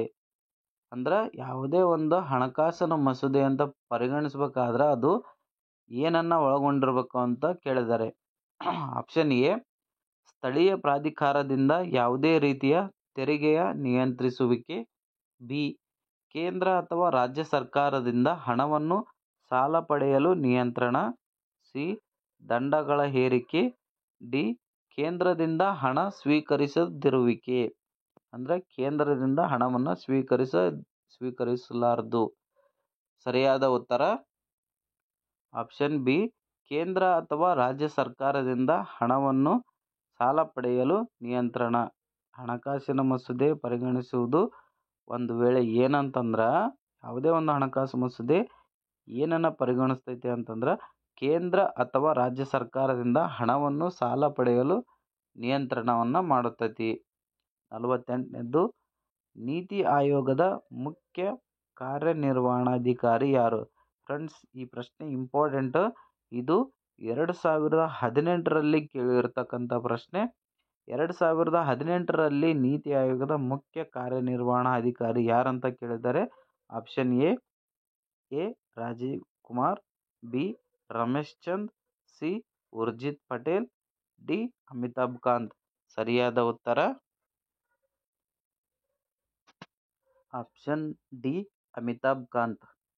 ಪ್ರೆಸೆಂಟ್ 2023ರ ನೀತಿ ಆಯೋಗದ ಕಾರ್ಯನಿರ್ವಹಣಾ ಅಧಿಕಾರಿ ಯಾರಂತಂದ್ರೆ ಬಿ.ವಿ.ಆರ್. ಸುಬ್ರಹ್ಮಣ್ಯಂ. ಫ್ರೆಂಡ್ಸ್, 2023ರ ನೀತಿ ಆಯೋಗದ ಕಾರ್ಯನಿರ್ವಹಣಾಧಿಕಾರಿ ಯಾರಂತ ಕೇಳಬಹುದು. ಇದರ CEO ಯಾರಪ್ಪ ಅಂತಂದ್ರೆ ಬಿ.ವಿ.ಆರ್. ಸುಬ್ರಹ್ಮಣ್ಯಂ. ನೋಟ್ ಮಾಡ್ಕೊಳ್ಳಿ. 49ನೇ ಪ್ರಶ್ನೆಯನ್ನು ನೋಡೋಣ. ಭಾರತದ ಪ್ರಧಾನಮಂತ್ರಿ ಸ್ಥಾನವು ಬ್ರಿಟಿಷ್ ಪ್ರಧಾನಮಂತ್ರಿ ಸ್ಥಾನಕ್ಕಿಂತ ಶ್ರೇಷ್ಠವಾಗಿದೆ ಏಕೆಂದರೆ. ಆಪ್ಷನ್ ಎ, UK ಇದು ಲಿಖಿತ ಸಂವಿಧಾನವನ್ನು ಹೊಂದಿದೆ. ಬಿ, ಭಾರತವು ಸಂಯುಕ್ತ ವ್ಯವಸ್ಥೆ ಸರ್ಕಾರವನ್ನು ಹೊಂದೈತಿ. ಆಪ್ಷನ್ ಸಿ, ಭಾರತದಲ್ಲಿ ಪ್ರಧಾನಮಂತ್ರಿ ಹುದ್ದೆಯು ಭಾರತದ ಸಂವಿಧಾನದಿಂದ ಸೃಷ್ಟಿಸಲ್ಪಟ್ಟೈತಿ. ಆಪ್ಷನ್ ಡಿ, ಭಾರತವು ಬಹುಪಕ್ಷ ಪದ್ಧತಿಯನ್ನು ಹೊಂದೈತಿ. ಇದಕ್ಕೆ ಸರಿಯಾದ ಉತ್ತರ ಆಪ್ಷನ್ ಸಿ, ಭಾರತದಲ್ಲಿ ಪ್ರಧಾನಮಂತ್ರಿ ಹುದ್ದೆ ಏನಂದ್ರೆ ಭಾರತದ ಸಂವಿಧಾನದಿಂದ ಸೃಷ್ಟಿ ಮಾಡೈತಿ, ಅಂದ್ರೆ ಸೃಷ್ಟಿ ಮಾಡಿದಾರ. ಸೊ ಹಾಗಾಗಿ ಭಾರತದ ಪ್ರಧಾನಮಂತ್ರಿ ಸ್ಥಾನವು ಬ್ರಿಟಿಷ್ ಪ್ರಧಾನಮಂತ್ರಿ ಸ್ಥಾನಕ್ಕಿಂತ ಶ್ರೇಷ್ಠ ಆಗೈತಿ. ಯಾಕಂದ್ರೆ ಇದು ಸಂವಿಧಾನದಿಂದ ಸೃಷ್ಟಿಸಲ್ಪಟ್ಟೈತಿ, ಅದಕ್ಕಾಗಿ ಶ್ರೇಷ್ಠ ಆಗೈತಿ. 50ನೇ ಪ್ರಶ್ನೆಯನ್ನು ನೋಡೋಣ. ಭಾರತ ಸಂವಿಧಾನದ ಡ್ಯಾಶ್ ವಿಧಿಯು 14 ವರ್ಷ ವಯಸ್ಸಿಗಿಂತಲೂ ಕಡಿಮೆ ಇರುವ ಮಕ್ಕಳನ್ನು ಯಾವುದೇ ಕಾರ್ಖಾನೆ, ಗಣಿ ಅಥವಾ ಇತರ ಕಠಿಣ ಕೆಲಸಗಳಿಗೆ ತೊಡಗಿಸಿಕೊಳ್ಳುವುದನ್ನು ನಿಷೇಧಿಸಿದೆ. ಫ್ರೆಂಡ್ಸ್, ಇದು ಇಂಪಾರ್ಟೆಂಟ್ ಪ್ರಶ್ನೆ. ಆಪ್ಷನ್ ಎ 24ನೇ ವಿಧಿ, ಆಪ್ಷನ್ ಬಿ 25ನೇ ವಿಧಿ, ಆಪ್ಷನ್ ಸಿ 14ನೇ ವಿಧಿ, ಆಪ್ಷನ್ ಡಿ 18ನೇ ವಿಧಿ. ಕ್ವಶನ್ ನಂಬರ್ 50ಕ್ಕೆ ಸರಿಯಾದ ಉತ್ತರ ಆಪ್ಷನ್ ಎ 24ನೇ ವಿಧಿ. ಫ್ರೆಂಡ್ಸ್, ಇತರ ವಿಧಿಗಳ ಬಗ್ಗೆ ನಾವು ನೋಡ್ತಾ ಹೋಗೋಣ. 25ನೇ ವಿಧಿ ಏನು ಹೇಳ್ತಂದ್ರೆ, ಒಬ್ಬ ವ್ಯಕ್ತಿ ಭಾರತದ ಯಾವುದೇ ಧರ್ಮವನ್ನು ತನ್ನ ಇಚ್ಛೆ ಆಧಾರದ ಮೇರೆಗೆ ಸ್ವೀಕರಿಸಬಹುದು. 14ನೇ ವಿಧಿ ಏನು ಹೇಳ್ತೈತೆ ಅಂತಂದ್ರೆ ಸಮಾನತೆಯ ಬಗ್ಗೆ ಹೇಳ್ತೈತಿ. ಇನ್ನು 18ನೇ ವಿಧಿ ಏನು ಹೇಳ್ತೈತೆ ಅಂದ ಬಿರುದು ಮತ್ತು ಬಾವಲಿಗಳನ್ನು ಸ್ವೀಕರಿಸುವ ಬಗೆಗೆ ಹೇಳ್ತೈತಿ. ಕ್ವಶನ್ ನಂಬರ್ 51 ನೋಡೋಣ. ಈ ಕೆಳಗಿನ ಹೇಳಿಕೆಗಳಲ್ಲಿ ಯಾವುದು ಸರಿಯಾದ ಹೇಳಿಕೆ ಎಂಬುದನ್ನು ಗುರುತಿಸಿ ಅಂತ ಕೇಳಿದರೆ, ಎ, ಒಬ್ಬ ವ್ಯಕ್ತಿಯು ಮಂತ್ರಿಮಂಡಲದ ಸದಸ್ಯನಾಗದೆ ಸಚಿವ ಸಂಪುಟದ ಸದಸ್ಯನಾಗಬಹುದು. ಬಿ, ಒಬ್ಬ ವ್ಯಕ್ತಿಯು ಸಚಿವ ಸಂಪುಟದ ಅಥವಾ ಮಂತ್ರಿಮಂಡಲದ ಸದಸ್ಯನಾಗಬಹುದು. ಸಿ, ಒಬ್ಬ ವ್ಯಕ್ತಿಯು ಮಂತ್ರಿಮಂಡಲದ ಸದಸ್ಯನಾದಾಗಲೇ ಸ್ವಯಂಚಾಲಿತವಾಗಿ ಸಚಿವ ಸಂಪುಟದ ಸದಸ್ಯನಾಗಬಹುದು. ಆಪ್ಷನ್ ಡಿ, ಒಬ್ಬ ವ್ಯಕ್ತಿಯು ಸಚಿವ ಸಂಪುಟದ ಸದಸ್ಯನಾದಾಗಲೇ ಸ್ವಯಂಚಾಲಿತವಾಗಿ ಮಂತ್ರಿಮಂಡಲದ ಸದಸ್ಯನಾಗಬಹುದು. ಫ್ರೆಂಡ್ಸ್, ಇದು ಕೂಡ ಇಂಪಾರ್ಟೆಂಟ್ ಪ್ರಶ್ನೆ, ನೋಟ್ ಮಾಡ್ಕೊಳ್ಳಿ. 51ಕ್ಕೆ ಸರಿಯಾದ ಉತ್ತರ ಆಪ್ಷನ್ ಡಿ, ಒಬ್ಬ ವ್ಯಕ್ತಿ ಸಚಿವ ಸಂಪುಟದ ಸದಸ್ಯನಾದ್ಮೇಲೆ ಅವನು ಮಂತ್ರಿಮಂಡಲದ ಸದಸ್ಯನಾಗಬಹುದು. ಒಬ್ಬ ವ್ಯಕ್ತಿ ಮಂತ್ರಿಮಂಡಲದ ಸದಸ್ಯನ ಆಗಬಹುದು, ಅವನು ಆದಾಗಿಂದ 6 ತಿಂಗಳ ಒಳಗಡೆ ಅದರ ಸದಸ್ಯತ್ವವನ್ನು ಪಡಿಬೇಕು. ಇಲ್ಲ ಅಂತಂದ್ರೆ ಅವನು ಮಂತ್ರಿಮಂಡಲದ ಸದಸ್ಯನು ಕೂಡ ಆಗಕ್ಕಾಗಂಗಿಲ್ಲ, ಮಿನಿಸ್ಟರ್ ಆಗೋಕ್ಕೂ ಕೂಡ ಬರೋದಿಲ್ಲ. 52ನೇ ಪ್ರಶ್ನೆಯನ್ನು ನೋಡೋಣ. ಒಬ್ಬ ರಾಜ್ಯಪಾಲರು ಒಂದು ರಾಜ್ಯಕ್ಕಿಂತ ಹೆಚ್ಚು ರಾಜ್ಯಗಳಲ್ಲಿ ಕಾರ್ಯನಿರ್ವಹಿಸಿದರೆ, ಆಪ್ಷನ್ ಎ, ಇವರಿಗೆ 1/2 ದೊರಕುವ ವೇತನಕ್ಕಿಂತ ಹೆಚ್ಚು ದೊರಕುತ್ತದೆ. ಬಿ, ಇವರ ವೇತನವು 2 ರಾಜ್ಯಗಳಲ್ಲಿ ಸಮನಾಗಿ ಹಂಚಿ ನೀಡಲ್ಪಡುತ್ತದೆ. ಸಿ, ಇವರ ವೇತನವನ್ನು ಕೇಂದ್ರ ಸರ್ಕಾರವೇ ಭರಿಸುತ್ತದೆ. ಡಿ, ಇವರ ವೇತನವನ್ನು ಯಾವ ರಾಜ್ಯದಲ್ಲಿ ಇವರು ಪ್ರಭಾರಿಯಾಗಿ ಕಾರ್ಯನಿರ್ವಹಿಸುತ್ತಿರುತ್ತಾರೋ ಅವರಿಂದಲೇ ಭರಿಸಲ್ಪಡುತ್ತದೆ. ಇದಕ್ಕೆ ಸರಿಯಾದ ಉತ್ತರ ಆಪ್ಷನ್ ಬಿ, ಇವರ ವೇತನವು 2 ರಾಜ್ಯಗಳಲ್ಲಿ ಸಮಾನವಾಗಿ ಹಂಚಿ ನೀಡಲ್ಪಡುತ್ತದೆ. ಫ್ರೆಂಡ್ಸ್, ಇನ್ನೊಮ್ಮೆ ಇದನ್ನ ಪ್ರಶ್ನೆಯನ್ನು ಓದ್ತೀನಿ ನೋಡಿ. ಒಬ್ಬ ರಾಜ್ಯಪಾಲರು ಒಂದು ರಾಜ್ಯಕ್ಕಿಂತ ಹೆಚ್ಚು ರಾಜ್ಯಗಳಲ್ಲಿ ಕಾರ್ಯನಿರ್ವಹಿಸಿದರೆ ಅಂದ್ರೆ ಒಬ್ಬ ರಾಜ್ಯಪಾಲರು ಒಂದು ರಾಜ್ಯದ ಗವರ್ನರ್ ಆಗಿರ್ತಾರ, ಅವ್ರಿಗೆ ಪ್ರಭಾರವಾಗಿ ಅಂದ್ರೆ ಹೆಚ್ಚುವರಿಯಾಗಿ ಇನ್ನೊಂದು ರಾಜ್ಯದ ಒಂದು ಗವರ್ನರ್ ಆಗಿ ಕೊಡ್ತಾರೆ. ಆ ಟೈಮ್ನಲ್ಲಿ ಅವರ ವೇತನ ಹೆಂಗೆ ಕೊಡ್ತಾರೆ ಅಂತಂದ್ರೆ 2 ರಾಜ್ಯಗಳಲ್ಲಿ ಸಮಾನ ಹಂಚಿಕೆಯನ್ನು ಮಾಡಿ ಅವರ ವೇತನವನ್ನು ಕೊಡ್ತಾರೆ. ಇದು ಕೂಡ ಇಂಪಾರ್ಟೆಂಟ್ ಪ್ರಶ್ನೆ, ಸೊ ಇದನ್ನು ಕೂಡ ನೋಟ್ ಮಾಡ್ಕೊಳ್ಳಿ.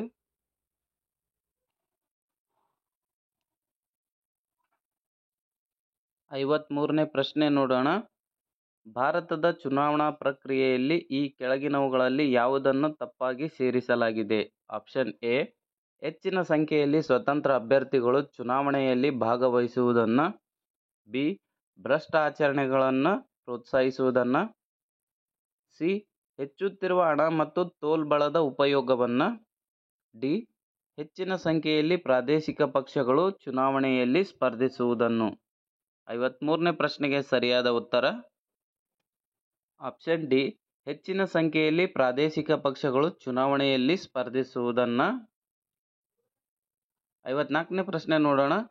ಈ ಕೆಳಗೆ ನೀಡಲಾದ ಎರಡು ಹೇಳಿಕೆಗಳಲ್ಲಿ ಒಂದನ್ನು ಪ್ರತಿಪಾದನೆ ಎಂದು ಇನ್ನೊಂದು ಕಾರಣ ಎಂದು ಲೇಬಲ್ ಮಾಡಲಾಗಿದೆ. ಪ್ರತಿಪಾದನೆ: ಆದಾಯದ ಅಂದಾಜು ಮತ್ತು ವೆಚ್ಚವು ನಗದಿನ ಆಧಾರದ ಮೇಲೆ ಇರಬೇಕು. ಕಾರಣ: ಪ್ರಸಕ್ತ ವರ್ಷದಲ್ಲಿ ಸರ್ಕಾರವು ವ್ಯವಹರಿಸುವ ಎಲ್ಲ ಹಣಕಾಸಿನ ಅಂಶಗಳು ಅಂದಾಜು ಪಟ್ಟಿಯಲ್ಲಿ ಸೇರಿರಬೇಕು. ಈ ಮೇಲಿನ ಸಂದರ್ಭದಲ್ಲಿ ಈ ಕೆಳಗಿನ ಯಾವ ಹೇಳಿಕೆಯು ಸರಿಯಾಗಿದೆ?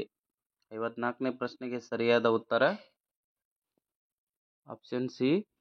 ಎ ಸರಿಯಾಗಿದೆ, ಆದರೆ ಆರ್ ತಪ್ಪಾಗಿದೆ. ಅಂದರೆ ಪ್ರತಿಪಾದನೆ ಸರಿಯಾಗಿದೆ, ಕಾರಣ ತಪ್ಪಾಗಿದೆ. 54ನೇ ಪ್ರಶ್ನೆಗೆ ಆಪ್ಷನ್ ಸಿ ಸರಿಯಾಗಿದೆ. 55ನೇ ಪ್ರಶ್ನೆಯನ್ನು ನೋಡೋಣ. ಈ ಕೆಳಗಿನವುಗಳಲ್ಲಿ ಯಾವುದನ್ನು ನವ ಸಾರ್ವಜನಿಕ ಆಡಳಿತ ಪ್ರತಿಪಾದಿಸುವುದಿಲ್ಲ? Option A. ನಡವಳಿಕಾ ಅಥವಾ ವರ್ತನಾ ಅಧ್ಯಯನ. Option B. ನಿಯೋಗಿಯ ವಿಕೇಂದ್ರೀಕರಣ. ಸಿ. ಬಹುತ್ವ.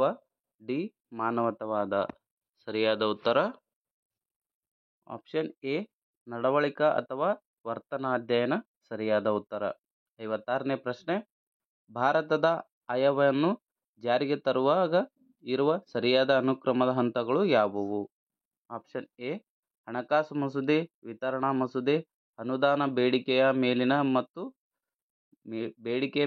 ಮತ ಮತ್ತು ಸಾಮಾನ್ಯ ಚರ್ಚೆ. ಬಿ. ಸಾಮಾನ್ಯ ಚರ್ಚೆ, ವಿತರಣಾ ಮಸೂದೆ, ಅನುದಾನ ಬೇಡಿಕೆಯ ಮೇಲಿನ ಮತ ಮತ್ತು ಹಣಕಾಸು ಮಸೂದೆ.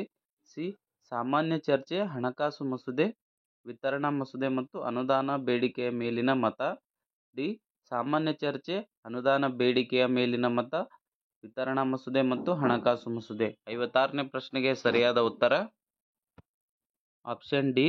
ಸಾಮಾನ್ಯ ಚರ್ಚೆ, ಅನುದಾನ ಬೇಡಿಕೆಯ ಮೇಲಿನ ಮತ, ವಿತರಣಾ ಮಸೂದೆ ಮತ್ತು ಹಣಕಾಸು ಮಸೂದೆ ಸರಿಯಾಗಿದೆ. 57ನೇ ಪ್ರಶ್ನೆ.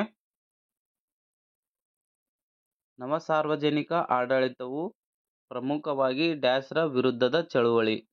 Option A. ಆಡಳಿತದ ವಿಕೇಂದ್ರೀಕರಣ ಮತ್ತು ಆಡಳಿತದ ತಾಟಸ್ಥ್ಯತೆ. ಬಿ. ಆಡಳಿತದ ತಾಟಸ್ಥ್ಯತೆ ಮತ್ತು ಅರ್ಹತಾ ಪದ್ಧತಿ. ಸಿ. ಅರ್ಹತಾ ಪದ್ಧತಿ ಮತ್ತು ಆಡಳಿತದ ಬಗ್ಗೆ ರಾಜಕೀಯ ದೃಷ್ಟಿಕೋನ. ಡಿ. ಆಡಳಿತದ ಬಗ್ಗೆ ರಾಜಕೀಯ ದೃಷ್ಟಿಕೋನ ಮತ್ತು ಆಡಳಿತದ ವಿಕೇಂದ್ರೀಕರಣ. ಸರಿಯಾದ ಉತ್ತರ ಆಪ್ಷನ್ ಎ. ಆಡಳಿತದ ವಿಕೇಂದ್ರೀಕರಣ ಮತ್ತು ಆಡಳಿತದ ತಾಟಸ್ಥ್ಯತೆ. ಇದು ನವ ಸಾರ್ವಜನಿಕ ಆಡಳಿತವು ಪ್ರಮುಖವಾಗಿ ಇದರ ಒಂದು ವಿರುದ್ಧದ ಚಳವಳಿಯಾಗಿತ್ತು. 58ನೇ ಪ್ರಶ್ನೆಯನ್ನು ನೋಡೋಣ. ಈ ಕೆಳಗಿನವುಗಳಲ್ಲಿ ಯಾರು ಒಂದು ವೇಳೆ ನಮ್ಮ ನಾಗರಿಕತೆಯು ಸೋಲನ್ನು ಕಂಡರೆ ಅದಕ್ಕೆ ಪ್ರಮುಖ ಕಾರಣ ಆಡಳಿತದ ವೈಫಲ್ಯ ಎಂದು ಹೇಳಿದ್ದಾರೆ? Option A. W. B. Donham. B. Charles A. Beard. C. A. Lepawsky. D. Percy Andrew. 58ನೇ ಪ್ರಶ್ನೆಗೆ ಸರಿಯಾದ ಉತ್ತರ option A. W. B. Donham ಸರಿಯಾದ ಉತ್ತರ. ಇವರು ಒಂದು ವೇಳೆ ನಮ್ಮ ನಾಗರಿಕತೆ ಸೋಲನ್ನು ಕಂಡರೆ ಅದಕ್ಕೆ ಪ್ರಮುಖ ಕಾರಣ ಆಡಳಿತದ ವೈಫಲ್ಯ ಅಂತ ಹೇಳಿದವರು ಡಬ್ಲ್ಯೂ. ಬಿ. ಡೋನ್ಹ್ಯಾಮ್. 59ನೇ ಪ್ರಶ್ನೆ. ಭಾರತದಲ್ಲಿ ಅಭಿವೃದ್ಧಿ ಆಡಳಿತವು ಕೆಳಕಂಡ ಯಾವುದಕ್ಕೆ ಸಂಬಂಧಿಸಿದೆ? Option A. ಬೃಹತ್ ಕೈಗಾರಿಕೆಗಳ ಅಭಿವೃದ್ಧಿ. ಬಿ. ಕಾನೂನು ಮತ್ತು ಕಟ್ಟಡಗಳ ನಿರ್ವಹಣೆ. ಸಿ. ಆರ್ಥಿಕ ಬೆಳವಣಿಗೆ ಮತ್ತು ಸಾಮಾಜಿಕ ನ್ಯಾಯದ ಪ್ರೋತ್ಸಾಹಿಸುವಿಕೆ. ಡಿ. ನಾಗರಿಕರ ನಡುವಿನ ವಿವಾದಗಳನ್ನು ಬಗೆಹರಿಸುವಿಕೆ. ಸರಿಯಾದ ಉತ್ತರ ಆಪ್ಷನ್ ಡಿ. ನಾಗರಿಕರ ನಡುವಿನ ವಿವಾದಗಳನ್ನು ಬಗೆಹರಿಸುವುದು. 60ನೇ ಪ್ರಶ್ನೆಯನ್ನು ನೋಡೋಣ. ಮೂಲಭೂತ ಹಕ್ಕುಗಳನ್ನು ಜಾರಿಗೆ ತರಲು ಆಜ್ಞೆಗಳನ್ನು ಈ ಕೆಳಗಿನವುಗಳಲ್ಲಿ ಯಾರು ನೀಡಬಹುದು? ಆಪ್ಷನ್ ಅನ್ನು ನೋಡೋಣ. ಎ. ಜಿಲ್ಲಾ ನ್ಯಾಯಾಲಯ. ಬಿ. ರಾಷ್ಟ್ರಾಧ್ಯಕ್ಷರು. ಸಿ. ಸರ್ವೋಚ್ಚ ನ್ಯಾಯಾಲಯ ಮಾತ್ರ. ಡಿ. ಸರ್ವೋಚ್ಚ ನ್ಯಾಯಾಲಯ ಹಾಗೂ ಉಚ್ಚ ನ್ಯಾಯಾಲಯ ಎರಡೂ ನೀಡಬಹುದು. 60ನೇ ಪ್ರಶ್ನೆಗೆ ಸರಿಯಾದ ಉತ್ತರ ಆಪ್ಷನ್ ಡಿ. ಸರ್ವೋಚ್ಚ ನ್ಯಾಯಾಲಯ ಹಾಗೂ ಉಚ್ಚ ನ್ಯಾಯಾಲಯಗಳು ಮೂಲಭೂತ ಹಕ್ಕುಗಳನ್ನು ಜಾರಿಗೆ ತರಲು ಆಜ್ಞೆಗಳನ್ನು ಹೊರಡಿಸುತ್ತವೆ. 61ನೇ ಪ್ರಶ್ನೆಯನ್ನು ನೋಡೋಣ. ಪಟ್ಟಿ 1ನ್ನು ಪಟ್ಟಿ 2ರ ಜೊತೆಗೆ ಹೊಂದಿಸಿ ಕೆಳಗೆ ನೀಡಿರುವ ಸಂಕೇತಗಳಿಂದ ಸರಿಯಾದ ಉತ್ತರ ಆಯ್ಕೆ ಮಾಡಿ. ಪಟ್ಟಿ 1ರಲ್ಲಿ ಏನೇನಿದೆ ಅಂತ ನೋಡೋಣ.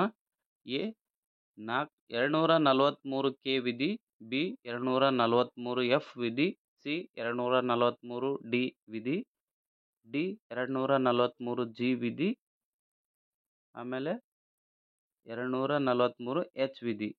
ಪಟ್ಟಿ 2ರಲ್ಲಿ ಏನೇನಿದೆ ಅಂದರೆ, ಒಂದನೇದು ಈ ವಿಧಿಯು ಪರಿಶಿಷ್ಟ ಜಾತಿ ಮತ್ತು ಪರಿಶಿಷ್ಟ ವರ್ಗಗಳಿಗೆ ಸ್ಥಾನಗಳ ಮೀಸಲಾತಿಗೆ ಇರತಕ್ಕದ್ದು. 2, ರಾಜ್ಯ ಶಾಸಕಾಂಗವು ಪಂಚಾಯತ್ ರಾಜ್ ಸಂಸ್ಥೆಗಳಿಗೆ ಶಾಸನೀಯ ಅಧಿಕಾರವನ್ನು ಅನುಗ್ರಹಿಸುತ್ತದೆ. 3, ಈ ವಿಧಿಯು ಪಂಚಾಯತ್ ರಾಜ್ ಸಂಸ್ಥೆಗಳಿಗೆ ಮುಕ್ತ ಮತ್ತು ನ್ಯಾಯಸಮ್ಮತ ಚುನಾವಣೆಗಳ ಭರವಸೆಗೆ ಸಂಬಂಧಿಸಿದೆ. 4, ಈ ವಿಧಿಯು ರಾಜ್ಯ ಶಾಸಕಾಂಗಗಳಿಗೆ ಆಯ್ಕೆ ಹೊಂದಲು ಅರ್ಹರಾಗಿರುವ ಎಲ್ಲ ವ್ಯಕ್ತಿಗಳು ಪಂಚಾಯತ್ ರಾಜ್ ಸಂಸ್ಥೆಗಳ ಸದಸ್ಯನಾಗಿ ಆಯ್ಕೆಯಾಗುವುದಕ್ಕೆ ಅನರ್ಹನಾಗಿರತಕ್ಕದ್ದು ಎಂದು ತಿಳಿಸುತ್ತದೆ. ಸಂಕೇತಗಳಲ್ಲಿ ಸರಿಯಾದ ಉತ್ತರ ಆಪ್ಷನ್ ಎ ಸರಿಯಾದ ಉತ್ತರ. 62ನೇ ಪ್ರಶ್ನೆಯನ್ನು ನೋಡೋಣ. ಎಪಿಕ್ ನ ಪೂರ್ಣ ವಿಸ್ತರಣೆ ಮಾಡಿ.